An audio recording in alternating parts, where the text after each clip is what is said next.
In the previous discussion, we were looking at the need for research and approach to research. In that, our discussion, we had identified what is our purpose, what is our goal, what are our objectives, and how do we need to go ahead about it. And we more or less concluded at a slide which was showing various steps in the research process. Let us look at once again. The first part of the research process is need and goal of research. Why do we want to do research? What is the need for this research?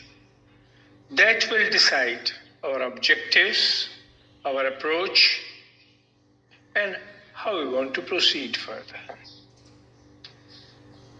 Another important aspect in the research comes that once you have identified your area of research, you have identified your likely problem for research, you need to ensure that these are not repetitive and have already not been done.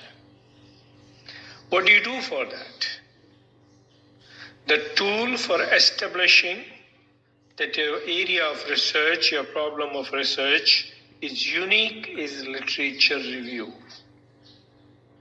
Literature review means there is a set of books, magazines, articles, publications, research papers, which list out various areas relating to your topic and also the likely problems.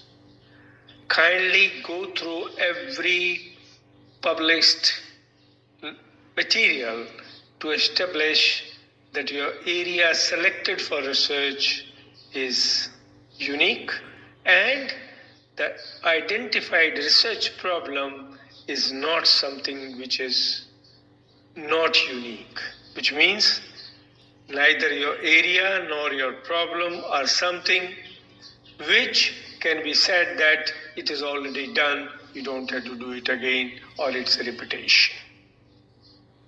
Once you establish that the area of research is logical, your problem is unique, right? Then you need to establish whether this particular problem will add some value or it will be something of importance once it is completed. Why? Many times people pick up biographies, autobiographies, pick up mathematical equations, pick up scientific things, pick up engineering things, change a variable here and there to make it unique. But frankly speaking, it does not add any value or it does not add any knowledge. It is already established, done, and what is being done is only a review of what the work's already done by making it little different. Such research cannot be considered something valuable. However, once your research problem has been identified, your area has been identified, your guide has approved, and you have decided to go ahead, then you need to decide how you will proceed. What will be your research process? In the previous discussion, we have said you can have a scientific approach or you can have a non-scientific approach. We are not discussing non-scientific at all. We are discussing only the scientific approach, which means it is something which can be replicated, which can be checked, and which can be proved again and again. Having taken that step, we need to confirm to ourselves that we can handle the problem and it can be solved.